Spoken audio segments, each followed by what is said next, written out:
BPSC TRE 3.0 जो exam 15 मार्च 2024 को 6 to 8 वाले कैंडिडेट, जिसमें मैथ साइंस वाले कैंडिडेट होंगे, तो उसमें जो मैथ वाला पोर्शन पूछा गया है ना 40 अंकों की, तो उसका मैं सोल्यूशन इस वीडियो में बता रहा हूँ। पिछले वीडियो में मैंने बता दिए हैं कि जनरल स्टडीज़ का जो भी क्वेश्चन पूछा गया था उसका क्या आंसर है, वो सभी चीज़ बता दिए हैं। अगर आप नहीं देखे हैं तो डिस्क्रिप्शन बॉक्स में लिंक दिया हूँ।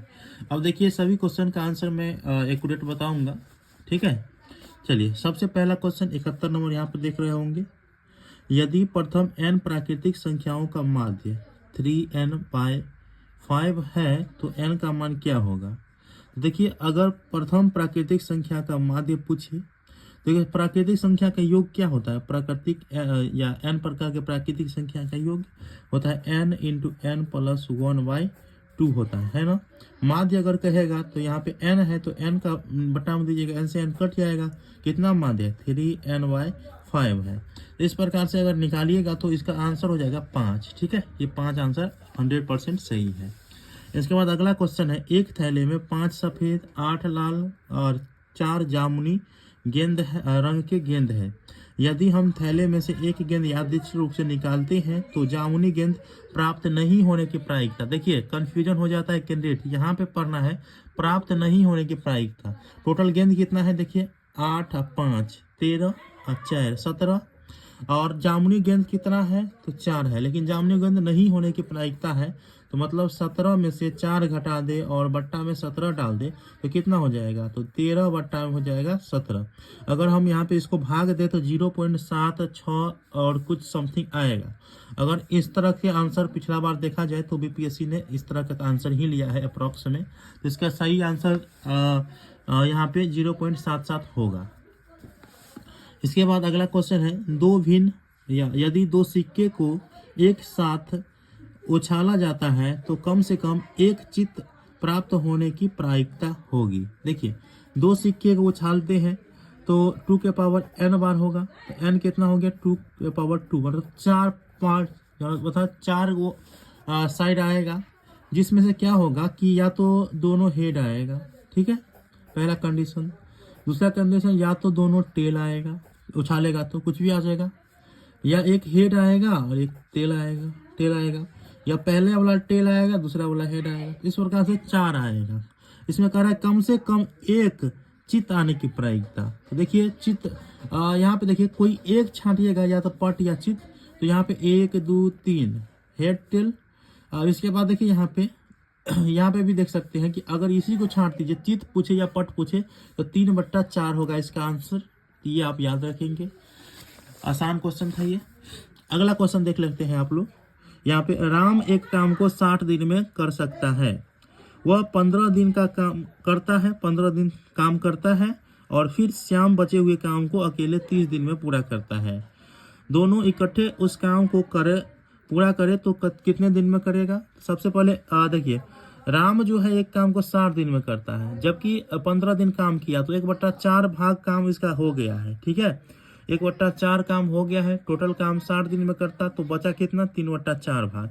उसी 3/4 को श्याम जो है वो 30 दिन में करता है, ठीक है, 30 दिन में करता है। तो अगर 30 दिन में करा तो श्याम जो है इस काम को 40 दिन में कंप्लीट कर देता है। दोनों का 40 और 30 का अगर एलसीएम लेते हैं तो इसकी जो कार्य क्षमता है वो 2 है, इसकी कार्य क्षमता 3 है। तो इस हिसाब से आप लोग देखिएगा टोटल एलसीएम हो जाता है 120, और 120 का यहाँ पे कार्य क्षमता आप लोगों को पता हो गया, 3 2 5 दोनों मिलकर करेगा, तो 5 काम करेगा, 120 है, कितना दिन में कर देगा 24 दिन में। इसका आंसर 24 हो जाएगा, ठीक है। अगला यहाँ पे आप लोग देख सकते हैं कि स्वाति स्टॉक बाजार में 1,87,000 निवेश करती है, जो उसकी वार्षिक आय का 20% है, उसका मासिक आय कितना है। तो देखिए इस प्रकार के क्वेश्चन है, इसमें जो है बनाया गया, बनाने के बाद देखिए यहाँ पे 7 पहला अंक आता है, अर्थात 70,000 से ऊपर ही इस क्वेश्चन का आंसर होता है। इसका जो मासिक आय होता है 70,000 से ऊपर ही होता, जिसमें है ही नहीं, इसलिए ऑप्शन ई लेकर के चले, ठीक है। अगला है, एक कबड्डी टीम द्वारा मैच की एक श्रृंखला में क्रमशः इतना जो भी है अंक अर्जित किए हैं, अंकों का माध्यिका ज्ञात करें। तो या तो आप इसे असेंडिंग ऑर्डर में बनाइए या डिसेंडिंग ऑर्डर में सजाइए पहले, और इसके बाद जो है जितना है, अगर सम संख्या रहेगा तो आप लोगों को याद होगा कि पहला जो बीच में आया, देखिए ये 16 गो संख्या था, जिसमें से आप लोगों को माध्य निकालना है, बीच वाले को निकालना है। तो यहाँ पे 7 छाटे 10 और 14 बीच में आया, तो दोनों को जोड़े तो 24 और 24 का माध्य निकाला है, तो माध्य का निकालना है तो 2 से भाग दिए तो कितना आ जाएगा 12। ये आंसर हो जाएगा। अगला क्वेश्चन देख लेते हैं। अगला यहाँ पे आप लोग देख सकते हैं कि एक संख्या का 4/7 भाग दूसरी संख्या के 40% के समान है। प्रथम व दूसरी संख्या के अनुपात क्या होगा? तो एक संख्या का 4/7 भाग दूसरी संख्या के 40% के समान है, इस प्रकार से निकालेंगे तो इसका प्रथम और दूसरी संख्या का जो अनुपात होगा वो 7:10 होगा, जो कि ऑप्शन ए में है। ठीक है। अगला है 120 मीटर लंबी रेलगाड़ी प्लेटफॉर्म पर खड़े एक व्यक्ति को पार करने में 10 सेकेंड का समय लेती है। रेलगाड़ी की गति मीटर प्रति सेकेंड में होगी। देखिए यहाँ पे एकदम इजी समझिए कि जब भी किसी व्यक्ति को पार करने की बात करें ना, तो रेलगाड़ी अपनी गति अपने दूरी को पार करी है, तो ये व्यक्ति जो है ना नग्न होता है, मतलब इसका कोई मान नहीं होता है, ये आप याद रखेंगे उस समय। तो वो रेलगाड़ी अपने आप को पार करी, तो यहाँ पे सिंपल है, 120 में 10 से भाग दीजिए, 12 आएगा मीटर प्रति सेकेंड। तो मीटर यहाँ पे दिया गया है, सेकेंड यहाँ पे दिया गया है, तो मीटर प्रति सेकेंड तो है ही। इसमें बदलने के लिए तो बोला भी नहीं है जो 18/5 से बदले, ठीक है, किलोमीटर में, तो ये आसान ही है। इसके बाद जो है अगला क्वेश्चन है 4 अंकों की सबसे बड़ी संख्या जिसे 15, 18, 21 तथा 24 से भाग करने पर क्रमशः 11, 14, इसके बाद 17, 20 शेषफल बचता है। तो इसका जो आंसर हो जाएगा ना, ये ऑप्शन बी हो जाएगा 75, 56, इसका आंसर है। ठीक है। इसके बाद जो है अगला है, यहाँ पे मेरे द्वारा कुछ कन्फ्यूजन होगा या मैंने तो अपने हिसाब से बनाए थे, लेकिन इसका आंसर 40% होना चाहिए। मैंने जब बनाया तो उस समय मेरे दिमाग में आया कि 50%, लेकिन बाद में 40%। चलिए इसका 40% याद रखेंगे। वैसे इसको सॉल्व करके मैं बताऊंगा, तो आप लोग चैनल को सब्सक्राइब करके रखिएगा। अगला है एक संख्या को 3 से भाग करने पर शेषफल 1 बचता है। यदि भागफल को 2 से भाग करते हैं तो शेषफल 1 बचता है। यदि संख्या को 6 से भाग करते हैं तो शेषफल क्या बचेगा? तो एक संख्या आप 40 ले लीजिएगा, 3 से भाग करिएगा तो 1 बचेगा। ठीक है। 3 को अगर यहाँ पे 3 को भी आप लोग भाग दीजिए, 13 को भाग दीजिएगा, क्योंकि भागफल 13 या 13 को दूसरे दीजिएगा तो भागफल 1 बचेगा। मतलब उस 40 को 6 से भाग देंगे ना, तो आप लोग देख सकते हैं आंसर 4 आएगा। इसका आंसर 4 आएगा, सही आंसर है। इसके बाद इसका जो है 70 लीटर होगा कि तेल की एक टंकी 2/5 भाग भरी हुई है। यदि इसमें से 32 लीटर तेल डाला जाता है तो 6/5 तक भर जाता है। तो शेष कितना हो जाएगा? अब दोनों का जोड़ दीजिएगा और इसका धारिता इतना है। टंकी की क्षमता बताइए, तो 70 लीटर हो जाएगा ऐसे आंसर। अगला है यहाँ पे देखिए, एक पंखा 30% घाटे पर 4900 रुपया में बिकता है। पंखे की क्रय मूल्य कितना है? तो याद रखेंगे आप लोगों को कि यहाँ पे 30% घाटे पर बेचता है, मतलब 70% का मन हो गया 4900 रुपया। और इसके बाद जो 100% निकालिएगा तो यहाँ पर हो जाएगा 4900 बट्टा में 70 और गुना में 100 कर लीजिए, मतलब ये हो जाएगा आप लोगों का 7000 की आंसर। ठीक है, 749 कटेगा तो। इसके बाद अगर यहाँ पे देख सकते हैं कि एक मूलधन 4% वार्षिक चक्रवृद्धि ब्याज की दर से 2 वर्ष में इतना रुपया हो जाती है, तो इसका मूलधन क्या होगा? तो 156 रुपया के समथिंग होगा। ये 25 होगा, ये होगा 156.25। इसके बाद 85 नंबर क्वेश्चन आप लोग यहाँ पे देख रहे होंगे। एक टंकी की लंबाई कितना है? तो यहाँ पे देख सकते हैं 25 मीटर, चौड़ाई 12 मीटर तथा गहराई 6 मीटर है। 50 पैसे प्रति वर्ग मीटर की दर से इसकी दीवार व आधार का प्लास्टर करना है, तो इस हिसाब से खर्च लगेगा 372 रुपया। ये आप याद रखेंगे। अगला आप लोग देख सकते हैं, एक गोले का आयतन एक 6 सेंटीमीटर आधार तथा 24 सेंटीमीटर ऊंचाई वाले शंकु के समान है। तो गोले का अर्धव्यास, देखिए अर्धव्यास पूछ लिया, मतलब ये आर का मान ही पूछा है। इस हिसाब से अगर निकालते तो ऑप्शन ई हो जाता। ठीक है, तो मैंने ई दिए हैं, ये आंसर सही है। अगला क्वेश्चन देख लेते हैं। अब ये देखिए, समीकरण इतना इतना इतना को दर्शाने वाली रेखा, तो a1/a2 b1/b2 बराबर c1/c2 पर लेते तो ये हो जाता है a1/a2 b1/b2 बराबर में, और बराबर नहीं होता c1/c2, मतलब ये बराबर नहीं होता। ठीक है, इसलिए ये समांतर रेखा है। अगला क्वेश्चन है, यहाँ पे देख सकते हैं कि राम बहाव के साथ अर्थात धारा के साथ 2 घंटा में 20 किलोमीटर तथा बहाव के विपरीत में 2 घंटा में 4 किलोमीटर नौका चला सकता है। बहाव की गति क्या है? देखिए, राम की नौका की गति नहीं पूछ रहा है, बहाव की गति पूछ रहा है। इस हिसाब से देखिए, 2 घंटा में 20 किलोमीटर जाती है तो 1 घंटा में 10 किलोमीटर, 2 घंटा में देखिए बहाव के साथ जाती है तो x + y बराबर इतना, मतलब काट कूट करके जितना आएगा बहाव का। और नाव का चाल था 6 किलोमीटर प्रति घंटा और बहाव का चाल था 4 किलोमीटर प्रति घंटा। तो यहाँ पे 4 किलोमीटर प्रति घंटा आप लोग याद रखेंगे, बहाव का पूछा है। इसके बाद के किस मान के लिए समूल समीकरण का जो मूल है वो समान होंगे, तो यहाँ पे b² - 4ac लगाइएगा। तो इसका जो 2 मान होगा, एक प्लस वाला 2√6, एक माइनस वाला 2√6, इस हिसाब से ऑप्शन सी हो जाए, सॉरी डी हो जाएगा, एक से अधिक। तो ये आप याद रखिए। अगला क्वेश्चन, ये क्वेश्चन देख सकते हैं कि cos स्क्वायर, यहाँ पे cos स्क्वायर 17 डिग्री, इसके बाद माइनस साइन स्क्वायर 73 डिग्री का मान है। तो ये देखिए cos स्क्वायर 17 डिग्री और इसमें साइन स्क्वायर 73 डिग्री करिएगा तो साइन 90 - थीटा cos थीटा हो जाता है। तो यहाँ पे cos स्क्वायर 17 डिग्री और इसके बाद यहाँ पे cos स्क्वायर 17 डिग्री, इस हिसाब से काटिएगा तो 0 मान होगा। वैसे भी आप ये पढ़े होंगे 10th में, ठीक है। इसके बाद है मोहन 20 रुपया का मूल्य मोहन 20 रुपये मूल्य का शेयर 9% लाभांश पर भुगतान करता है और वह अपने धन पर 12% ब्याज चाहता है। प्रति शेयर का दर कितना होना चाहिए? तो 15 रुपये याद रखेंगे।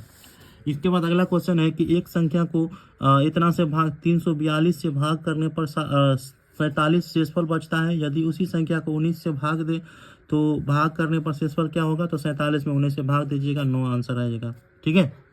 अगला क्वेश्चन है एक चतुर्भुज का क्षेत्रफल एक 14 सेंटीमीटर अर्धव्यास अर्थात त्रिज्या, ठीक है, वाले वृत्त के क्षेत्रफल के समान है। यदि चतुर्भुज के चौड़ाई दिया गया है कितना? 22 सेंटीमीटर, तो इसकी लंबाई क्या होगा? टोटल तोड़ने फाड़ने पर इसका आंसर 28 आया है, ठीक है, इसीलिए इसका आंसर 28 हो जाएगा। इसके बाद देखिए अगला क्वेश्चन है एक अर्धवृत्त की परिधि, इसमें मैंने कुछ कन्फ्यूजन कर दिए थे थोड़ा टाइम के अभाव के कारण, अर्धवृत्त की परिधि पूछा था, ठीक है। चलो कोई बात नहीं, इसका आंसर जो है मेरे हिसाब से जब बनाए थे तो ये आ गया था, लेकिन अर्धवृत्त की परिधि पूछ रहा है। तो परिधि होता है वृत्त के पाई r + 2r होता है 2r होता है, इसमें 2 से भाग देते हैं, उसके बाद जो है ये निकलता, लेकिन डायरेक्ट निकाल दिए थे, इसीलिए इसका आंसर ई के साथ जाता है, ठीक है। अगला क्वेश्चन है कि पिता और बेटे की आयु जो है, देखिए एक पिता की आयु बेटे की आयु का 6 गुना है, ठीक है। पिता 6x है तो बेटा 1x है, ठीक है। अब 6 गुना है 4 वर्ष पश्चात, तो 4 वर्ष पश्चात पिता, 4 वर्ष पश्चात बेटा की आयु का जो होगा 1 और 4 गुना होगा, दोनों का गुना करिए कोना कोनी काट करके, इसका आंसर हो जाएगा 6 और 36, ठीक है। 6 गुना ऐसे भी दिख रहा है। इसके बाद अगला है एक समचतुर्भुज के कर्णों की लंबाई, मतलब D1 इतना दिया है, D2 इतना दिया है, तो समचतुर्भुज की भुजा की लंबाई, इसका जो है ये आंसर ऑप्शन डी सी होगा, 10 सेंटीमीटर। अगला क्वेश्चन है ये है समरूप त्रिभुज, और इसको अगर सोल्व करेंगे तो मैंने जो सोल्व किए हैं AB/BC और काट कूट करके 12 आंसर आए हैं, ठीक है। इसके बाद अगला क्वेश्चन आप लोग देख सकते हैं कि 5 सेंटीमीटर अर्धव्यास अर्थात त्रिज्या के एक वृत्त की इतना स्पर्श रेखा है, ये एक्यूरेट 10th के क्वेश्चन है, NCERT जो BTBC की किताब है उसमें का है, तो ये हो जाएगा √119 सेंटीमीटर, ठीक है। अगला क्वेश्चन देख लेते हैं। अगला क्वेश्चन 2 घन जिसमें से प्रत्येक घन का आयतन कितना है देख सकते हैं आप लोग, ये 64 घन सेंटीमीटर है। इसके संलग्न फलकों को मिला दिया जाता है अर्थात सटा दिया जाता है तो ठोस बन जाता है, प्राप्त घनाभ बन जाता है। तो घनाभ का जो पृष्ठ क्षेत्रफल पूछ रहा है, तो देखिए इस प्रकार के क्वेश्चन जो है इसका आंसर होगा इतना, ठीक है, क्योंकि पृष्ठ क्षेत्रफल पूछा हुआ है। इसके बाद जो अगला क्वेश्चन एक पहिए का अर्धव्यास 21 सेंटीमीटर है अर्थात त्रिज्या दिया गया 21 सेंटीमीटर, इसमें जो है 924 मीटर की दूरी तय करने में यह कितने चक्कर लगाएंगे? तो ये जो है टोटल तोड़ने फाड़ने के बाद यहाँ पे परिधि इतना आया, टोटल आया आपको यहाँ पर देख सकते हैं कि 700, ठीक है, याद रखेंगे। इसके बाद जो क्रमशः 6 सेंटीमीटर 8 सेंटीमीटर और 10 सेंटीमीटर अर्धव्यास पर धातु गोले के पिघलाकर एक ठोस बनाया जाता है। इस ठोस गोले का अर्धव्यास क्या होगा? इसका आंसर होगा 12 सेंटीमीटर। अगला है, यहाँ पे देख सकते हैं कि यदि थीटा के न्यून कोण है, थीटा एक न्यून कोण है तो कॉस थीटा बराबर 3/5 दिया गया है। इसके बाद यह इसका मान कर रहा है निकालने के लिए, तो इसका निकालिएगा तो यहाँ पर निकालने के बाद मेरे पास आया है 3/160। इसका आंसर हो जाएगा। ठीक है, अगला क्वेश्चन आप लोग यहाँ पर देख रहे होंगे कि के किस मान के लिए समीकरण इतना इतना जो है वास्तविक और समान मूल होंगे। तो इसका सही आंसर हो जाएगा ऑप्शन डी, यहाँ पे 3 और 5 दोनों होंगे। अगला है, यदि एक समांतर श्रेणी का तीसरा पद 5 है तथा 7वां पद 19 है तो 17वां पद होगा। ये तो एकदम इजी क्वेश्चन था, सबसे पहले तो मैंने यही बना दी। तो ये इसका जो आंसर हो जाएगा आप लोग देख सकते हैं, टोटल 19 हो जाएगा इसका, तो ये 19 हो जाएगा। अगला यहाँ पे आप लोग देख सकते हैं आंसर क्वेश्चन, एक रेखा, ये ढाल वाला, ये 11th के क्वेश्चन है और यहाँ तक मैंने पढ़ के नहीं गया था, इसीलिए अभी इसको याद रखेंगे आप लोग। मैं इसको सोल्व करके बताऊंगा अगले वीडियो में। ठीक है, आप लोग सब्सक्राइब करके रखिएगा। 11th का है, स्ट्रेट लाइन का। यदि एक वृत्त की परिधि व अर्धव्यास में 37 सेंटीमीटर का अंतर है तो वृत्त की परिधि क्या होगा? तो इसका आंसर हो जाएगा 44 सेंटीमीटर।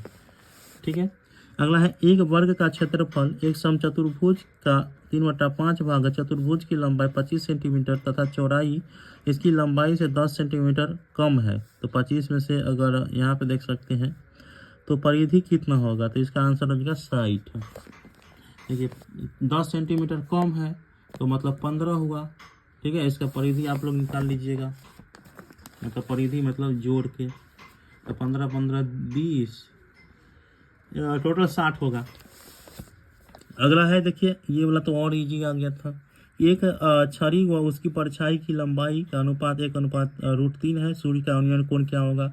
1/3। सूर्य का उन्नयन कोण पूछ रहा है, अब नमन नहीं पूछ रहा है, उन्नयन कोण पूछ रहा है, तो 10 थीटा बराबर हो जाता है यहाँ पे लंब बट्टा आधार हो जाता है। तो इस प्रकार से इसका जो आंसर हो जाएगा ये 1/√3 30 डिग्री का होता है, 3 का 10 का, तो यहाँ पे 30 डिग्री।